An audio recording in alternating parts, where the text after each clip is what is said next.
Baik, Assalamualaikum warahmatullahi wabarakatuh. Selamat malam pendengar Bapak dan Ibu Tani dimanapun Anda berada. Kembali menyapa Anda malam hari ini dalam program Kiprah Desa di Lintas Makassar sore bersama Perusahaan TRI Makassar dan juga saya Arfan Yusri di ruang dengar Anda malam hari ini. Dan adapun yang akan kita bahas malam hari ini di ruang dengar Anda yaitu terkait prinsip 5T dalam pemupukan. Nah, untuk itu kita nanti akan berbincang bersama narasumber kita malam hari ini yaitu Ibu Aprilia Triasni AR, penyuluh pertanian ahli pertama Kabupaten Sopeng. Dan saya langsung menyapa beliau ya malam hari ini. Assalamualaikum, selamat malam Ibu Aprilia. Ya, Anda dengar suara saya enggak Ibu?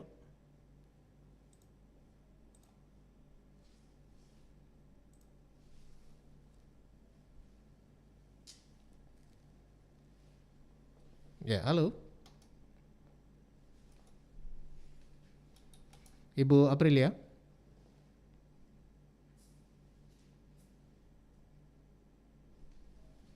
Ya, apakah suara saya jelas terdengar malam hari ini? Baik. Nah, Anda juga untuk pendengar dimanapun berada mungkin bisa ikut berpartisipasi atau menyimak siaran Kiprah Desa malam hari ini ya melalui media fanpage kami di RRI Pro 1 Makassar atau juga bisa menyimak siarannya di live YouTube ya malam hari ini. Kita akan membahas terkait prinsip 5T dalam pemupukan bersama Ibu Aprilia Triasni AR, penyuluh pertanian ahli pertama Kabupaten Sopeng yang akan mengisi ruang dengar Anda malam hari ini.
Iya, kita masih menunggu komunikasi dengan Ibu Aprilia.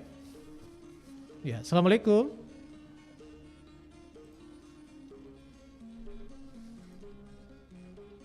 Selamat malam Ibu Aprilia.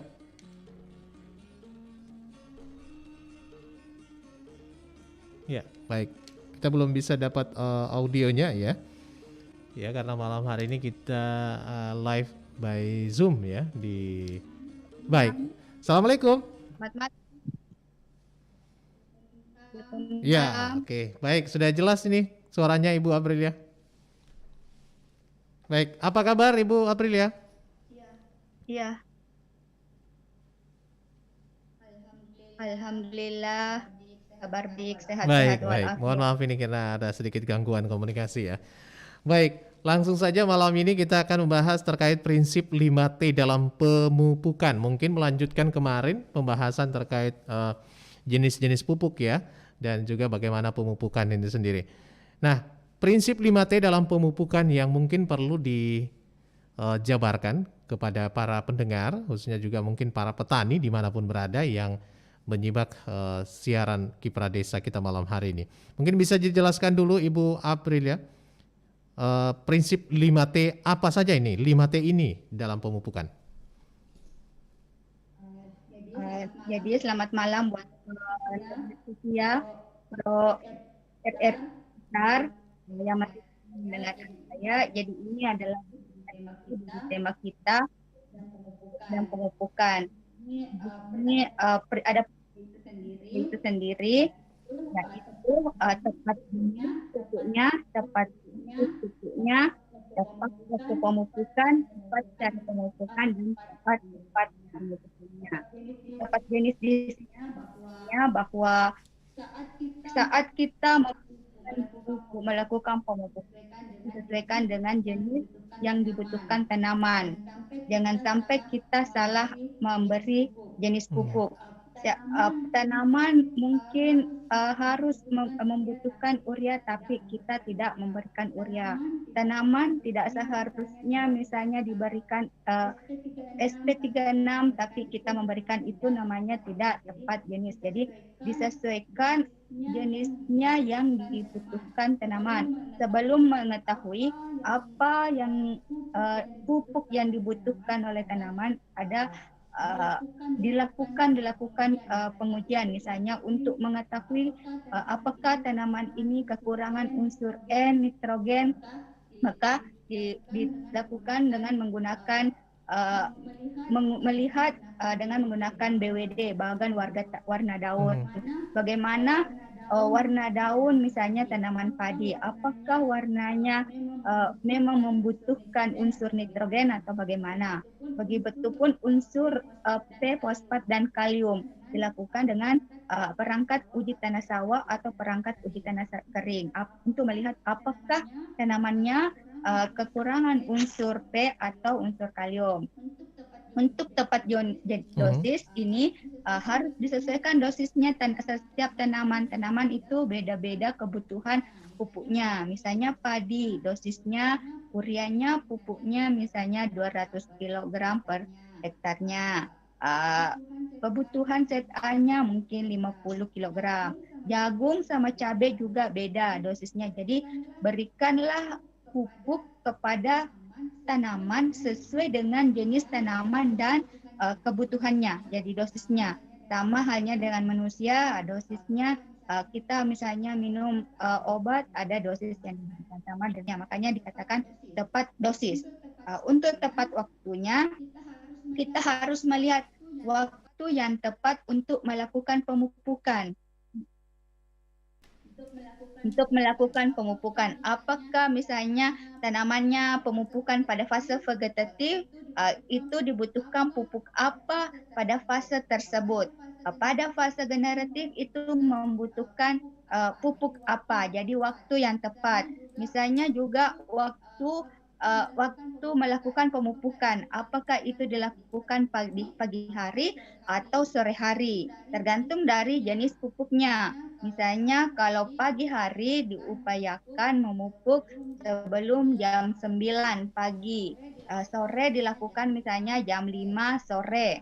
Dan jangan sekali-kali melakukan pemupukan pada saat cuaca mendung, akan hujan, jangan. Nanti setelah hujan reda misalnya memupuk urea baru dilakukan. Itu namanya tepat waktunya.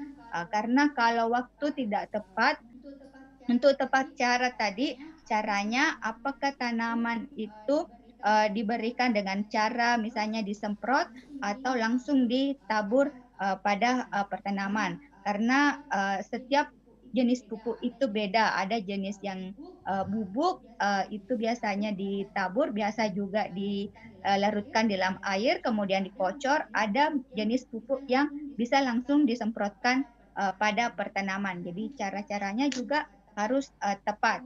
Kemudian tepat tempat, artinya jika pertanaman terletak pada ketinggian dan kemiringan, jangan sekali-kali menggunakan pupuk yang disemprot karena itu mubasir. Lebih baik menggunakan pupuk yang disebar atau langsung dikocor pada tanahnya.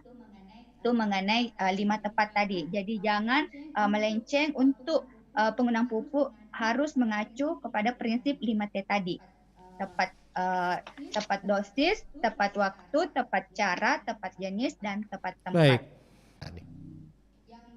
Yang biasanya ini tepat waktu, yang banyak sekali Oh. keliru. Tepat waktu ya, terkadang mereka waktu untuk pemupukan sudah harus dipupuk, tapi petani belum melakukan pemupukan. Tapi kita juga tidak bisa sepenuhnya menyalahkan petani, karena ada beberapa faktor yang menyebabkan mereka mengalami keterlambatan pemupukan. Bisa juga mereka terlambat karena stok yang dibutuhkan, pupuk yang dibutuhkan itu belum tersedia. Terkadang seperti itu karena pupuk ada mekanisme pendistribusiannya. Mungkin petani sudah butuh pada saat itu, tetapi pada saat itu juga pupuknya tidak tersedia. Itu salah satu faktor. Jadi kita tidak bisa menyalahkan 100% petani atas keterlambatan tersebut. Ya, karena waktu ya. Persentasenya jika kita menerapkan prinsip 5T ini, produktivitas pertanaman bisa meningkat hingga 80-90% produktivitasnya.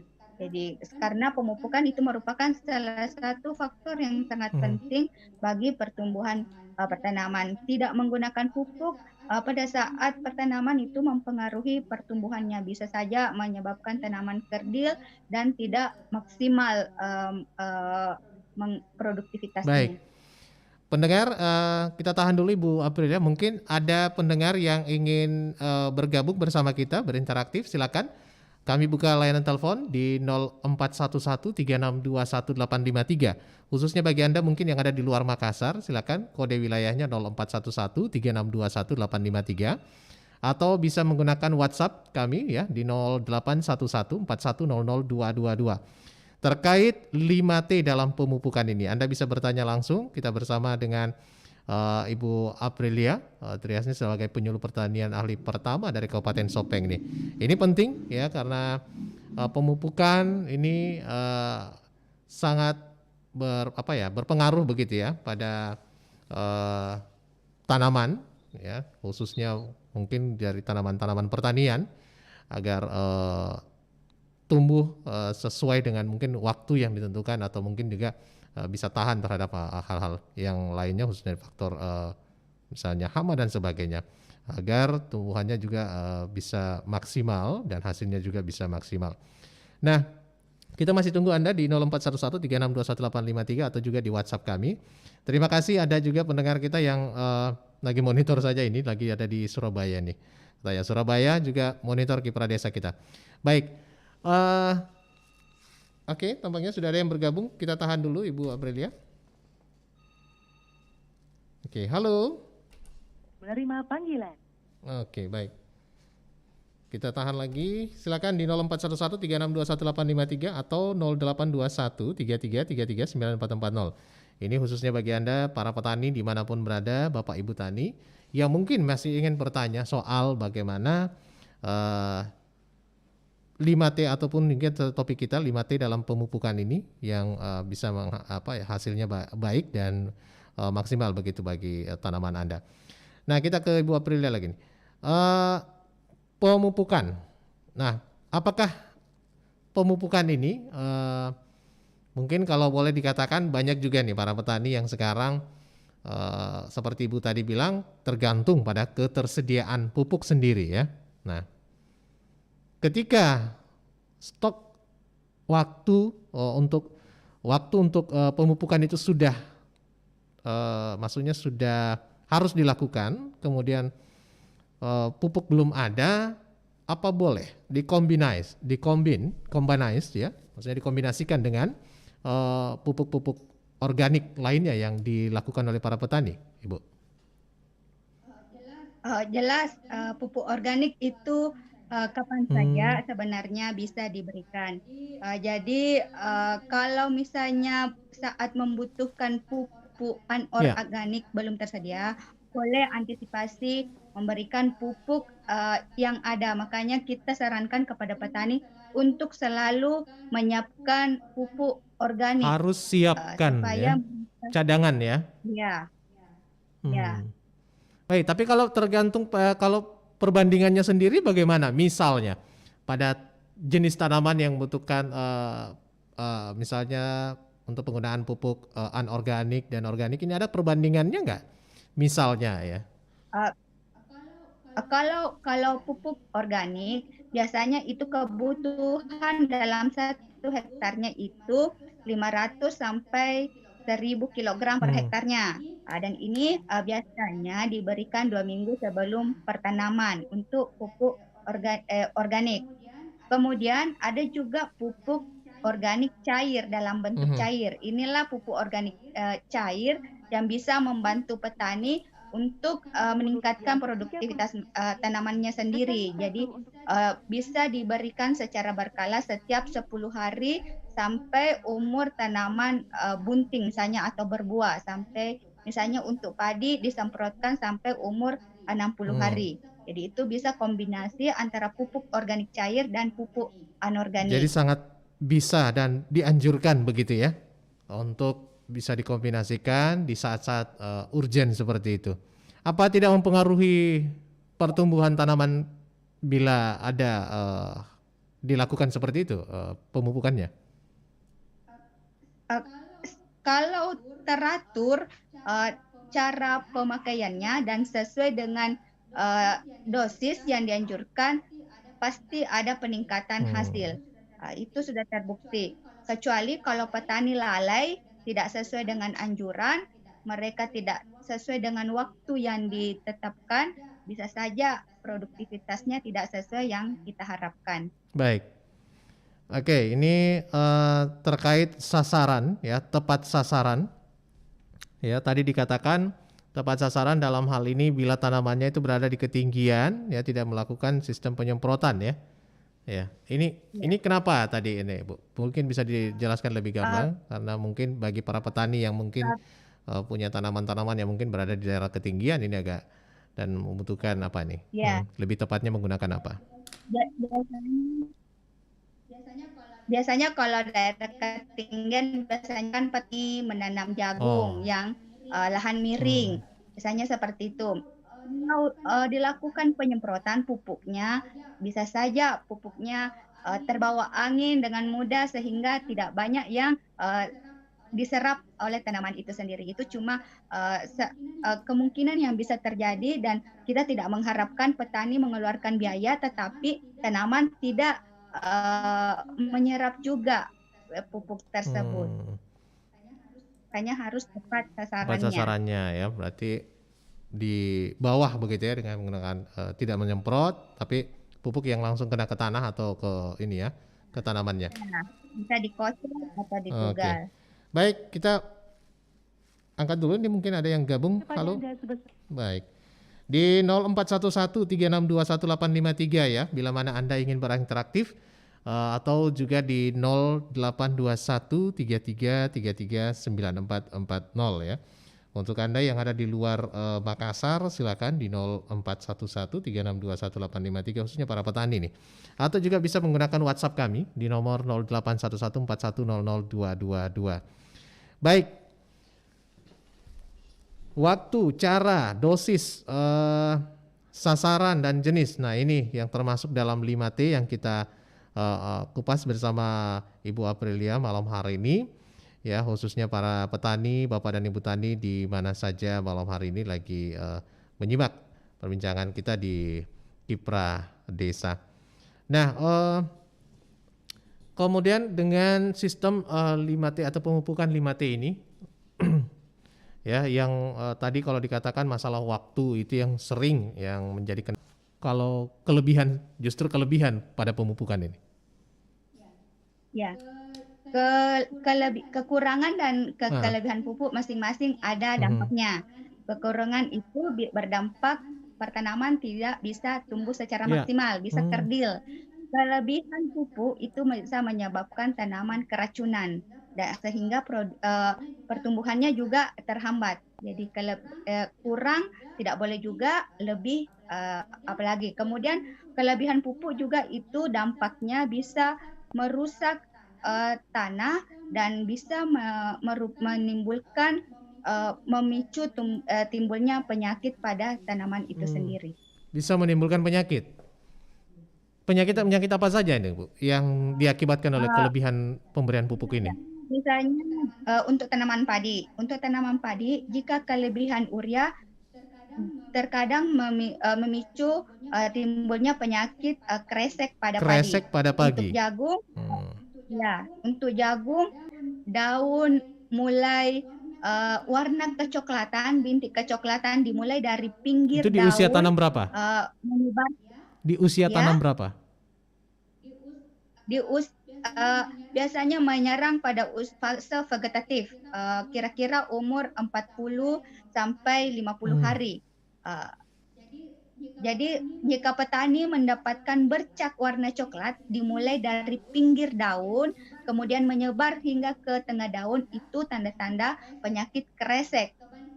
Kebalikannya, jika terdapat bercak seperti belah ketupat dimulai dari tengah daun menyebar ke pinggir daun, itu merupakan tanda-tanda penyakit blast. Kemudian kalau pada jagung sendiri?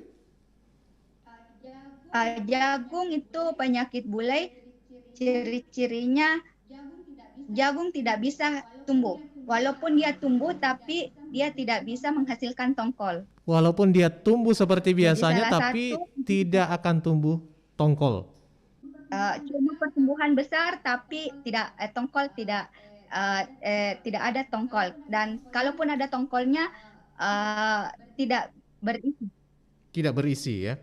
Wow. Oke deh. Jadi semuanya itu ada manfaat dan juga ada lebih dan kurangnya lah istilahnya ya pada tanaman. Nah, Nah, bila mana sudah terjadi misalnya pada padi tadi sudah mengalami kresek, itu artinya memang sudah gagal itu, Ibu ya. Itu udah bakal gagal panen. Tidak 100% bisa dikatakan gagal kalau antisipasinya cepat. Makanya kita dampingi petani bagaimana mereka mengenali secara dini penyakit yang terjadi pada tanamannya. Jika petani mampu mengamati, mampu mendeteksi secara dini dan melaporkan kepada petugas, kami sebagai petugas memberikan. Untuk dalam proses pemupukan sendiri itu di lapangan sudah.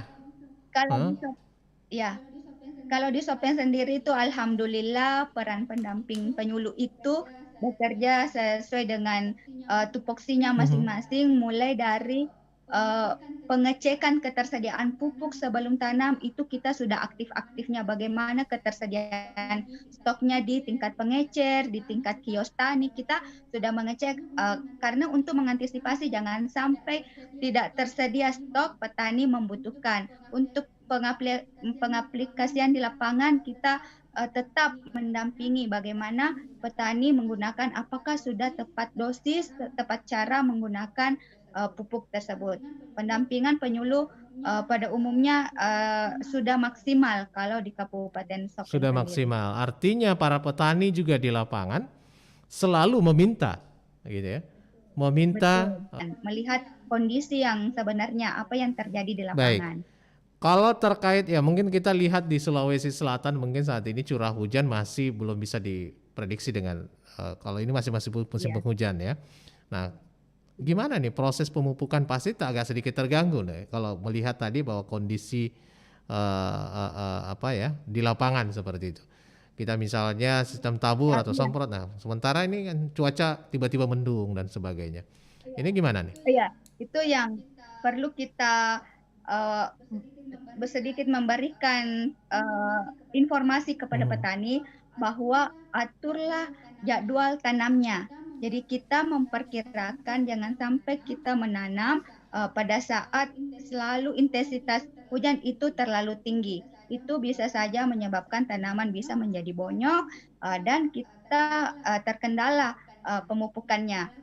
Melakukan pemupukan pada saat musim hujan itu bisa sia-sia karena bisa pemupukannya tercuci oleh air hujan atau sebagainya. Dan itu tentunya menyebabkan juga kerugian kepada para petani ya, Ibu Aprilia. artinya Ya bisa sia-sia ya. menyebabkan kerugian. Dosis pupuk pun akan naik, penggunaan pupuk akan naik Iya, karena hilang, akan diulang lagi, akan betul diulang itu. lagi. Ya. Nah, Ya itu mereka akan rugi. jadi peran penyuluh di Jadi sini petani dengan bisa mengeluarkan biaya jadi produksi. peran penyuluh di sini dengan para petani lapangan saat kondisi seperti ini harus tetap siaga 24 jam dong, Ibu. Betul. Jadi kami tuh penyuluh sebenarnya jam kerjanya Iya, tidak iya, iya, ada. iya. Jadi kapanpun petani mau konsultasi, mau jam 10 malam, mau waktu subuh setelah salat subuh, kami menerima. Jadi HP kami itu jarang dinonaktifkan karena kami tahu bahwa petani kapan saja mau butuh informasi atau bimbingan, kami harus selalu standby memberikan pelayanan yang maksimal. Berarti ini adalah hal dasar yang memang para Bapak dan Ibu Tani dimanapun saat ini mendengarkan siaran kita ini harus pahami ya, harus pahami hal basic, hal dasar yang tentunya yang sangat mempengaruhi apa namanya kesuksesan para petani dalam proses tanaman itu dari sistem tanam sampai nanti ke apa namanya panen gitu ya. Nah kalau di Sopeng sendiri ini dengan penerapan pemupukan ini boleh dikatakan ini yang berapa besar dampaknya sekarang yang dirasakan oleh petani, misalnya mungkin dalam 1 tahun dengan sistem pemupukan yang benar dan baik, dengan cuaca pun mungkin yang bisa disiasati, penggunaan pupuk, bisa berapa kali tanam ini dalam setahun jadwalnya biasanya Ibu April? 1 tahun itu kalau di Sopeng 2 kali musim 2 tanam. kali musim tanam. Jika yang menggunakan irigasi teknis, pengerannya yang bagus itu ada sampai 3 kali tanam. Jadi IP 300 di Sopeng itu IP 200 dan IP 300. Yang 2 kali tanam dan ada 3 kali tanam. Biasanya yang lahan yang sawah tak ada hujan itu 2 kali setahun. Dan itu juga kembali lagi tergantung dari ketersediaan pupuk yang selalu tersedia ya, sehingga masa tanam itu bisa terschedule dengan baik begitu. Baik, itu kendalanya. Baik. Ya. Nah mungkin di sisa waktu kita berapa menit ini penghujung kebersamaan kita, Ibu Aprilia mungkin ada yang ingin dipesankan dalam prinsip 5T dalam pemupukan yang kita share malam hari ini di Kiprah Desa kepada para petani dimanapun berada juga yang lagi monitor. Pesan saya kepada petani bahwa gunakanlah pupuk secara bijak sesuai dengan prinsip 5T yang ada. Tepat jenis, tepat dosis, tepat waktu, tepat tempat, dan tepat sasaran. Jangan sekali-kali memupuk tanaman lewat dari fase yang ada. Untuk padi jangan lewat umur 45 hari. Untuk jagung jangan lewat 60 hari. Jadi sesuaikanlah dengan waktu pemupukan dan jangan sekali-kali melakukan pemupukan pada saat terik matahari. Usahakan melakukan pemupukan di pagi hari di bawah jam 9 dan sore hari jam 5 hingga jelang maghrib. Baik, terima kasih Ibu Aprilia Triasni AR ya, penyuluh pertanian ahli pertama Kabupaten Sopeng. Ini untuk episode yang kesekian ya, menyapa pendengar di Kiprah Desa dan mudah-mudahan tidak kapok-kapok, tidak lelah ini untuk sharing ilmunya Ibu kepada para petani kita di program Kiprah Desa. Semoga pendengar tidak bosan. Baik, nggak apa-apa, ini pembelajaran buat kita semua sharing ilmunya.